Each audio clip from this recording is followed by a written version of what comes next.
अनि माथा फालेपछि बिस्तारै बिस्तारै अनि कपाल सबै आँखेर चाहिँ अनि टाउको बिस्तारै बिस्तारै कपाल निकालेँ अनि कपाल निकालिसकेपछि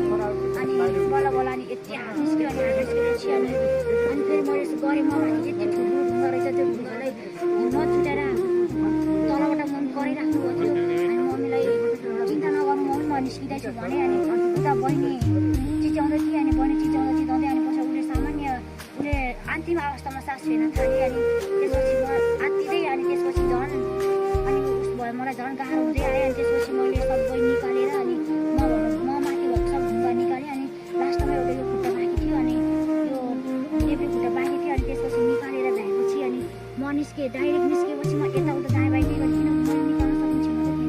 सबै ढुङ्गा माथाहरू सबै पुरेको थियो अनि त्यो माथि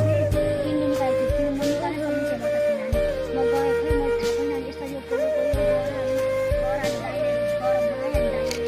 सबैलाई खबर गर्नुभयो अनि दाइ आएपछि अनि निकालेपछि अनि दाइले सबैलाई पुलिस आउनुभन्दा अगाडि बहिनी निकालिसकेको थियो अनि बहिनीलाई एकचोटि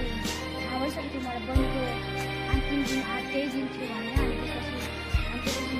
म अनि पछि मलाई गाह्रो हुँदै गयो अनि त्यो दुखैहरू मलाई बल्ल महसुस हुँदै गयो अनि त्यस पछाडि त्यो घाँटीहरूमा सबै यो घाँटीहरू माटो थियो अनि त्यसपछि मम्मी निकाल्दै जाँदाखेरि अनि त्यसपछि अनि